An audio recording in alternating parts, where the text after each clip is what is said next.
এই সব না। রাত 12:15। কি করছো তুমি এসব? কালকে আমি নিরামিষ খেয়েছি, তো এবার ভাই নিরামিষের দিন কোথা থেকে একটা কোন দোকান থেকে অনলাইনে পাপড়ি চাট আনিয়েছে। এবার এনে বলল যে, সেটাও তখন 9:30 মতো বাজে, তাই এনে বলল যে বৌদি একটা দারুণ জায়গা থেকে পাপড়ি চাট এনেছি, তা চলো খাবো এখন। আমি বললাম যে ভাই আমি তো আজকে নিরামিষ খেয়েছি, তাই আমি এখন খেতে পারবো না।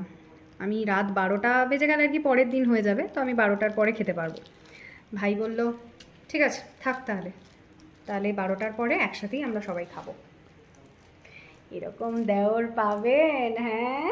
তো এখন 12টা বেজে গেছে, আমরা কাজ করছিলাম, তা আমি ভাবলাম যে ভাই যেহেতু আমার জন্য ওয়েট করে আছে যে 12টা বাজার পরে পাপড়ি চাট খাবে, সেই জন্য আমি 12টা বাজতেই মাখতে শুরু করে দিয়েছি। কেমন অদ্ভুত পাপড়ি চাট আমি জানি না, সব এরা আলাদা আলাদা করে প্যাক করে দিয়েছে, সেটাকে নাকি শুধু মেশালেই হয়ে যাবে পাপড়ি চাট।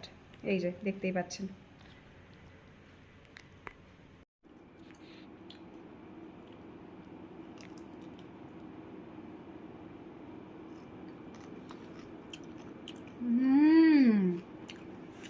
দারুণ খেতে। আমি বুঝতে পারছি না এটাকে কি আমি বলবো যে আমি মেখেছি, নাকি আসলে দোকানের লোকটা তো সব পরিমাণ মতো দিয়েই দিয়েছে, আমি শুধু মিক্স করেছি। যাই হোক, দারুণ লাগছে খেতে।